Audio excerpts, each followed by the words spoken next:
The gold band sat in a velvet box on my nightstand, a mocking reminder of the 3 times I had almost said, I do. As a pastor, the pressure to have a first lady by my side was a constant hum in the background of every sermon. My board members dropped hints.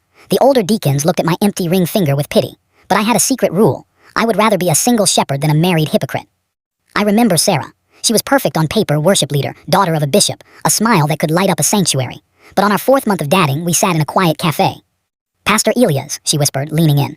Once we're married, we'll need to phase out the outreach program for the homeless. It's bad for the church's image. We need to attract the high-tithers, the influencers. I didn't argue. I didn't try to fix her heart. I simply closed my menu. Sarah, I said, my voice steady. You want a platform, I want a harvest. We aren't building the same kingdom. This ends today. You can't just throw us away, she hissed, her face contorting. Do you know how it looks for a pastor to keep breaking up? People will talk. Let them talk, I replied. I'd rather they talk about my singleness than my divorce. After the 3rd time, after a woman named Miriam tried to isolate me from my own mother, I went into the sanctuary, locked the doors, and fell on my face before the altar. Lord, I cried out, the silence of the church echoing my frustration. Why? Why do you bring these women into my life if you know they aren't the one? Why give me the thirst if the well is dry? The silence from heaven was absolute. No lightning, no voice, just the smell of old wood and candle wax. 6 months later, a couple walked into my office. Marcus and Janelle. They were screaming before they even sat down. Marcus was controlling. Janelle was defensive. I want out, Janelle sobbed. He doesn't respect me. I looked at Marcus. I saw the same shadow I had seen in Sarah.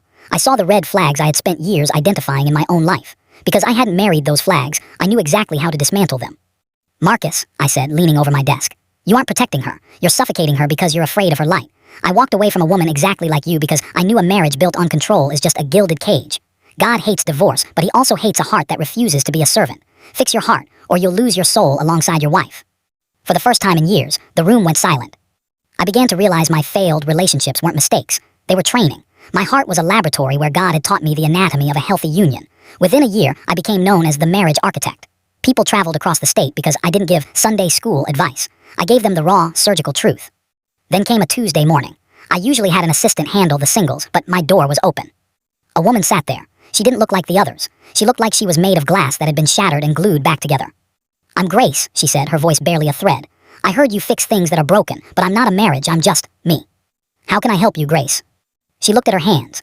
I was abused as a child, by someone in a suit just like yours. I've spent 20 years trying to pray the memory away, but it's still there. I'm terrified of being touched, terrified of being seen. If God loves me, why did he let the sanctuary become a slaughterhouse? The air in the room changed. This wasn't a marriage to be fixed. It was a soul to be tended. I didn't reach for a Bible verse immediately. I didn't tell her to just have faith. Instead, I got up from my desk and sat in the chair next to her, not as a pastor, but as a man who had finally heard the answer to his why. Grace, I said softly, for years,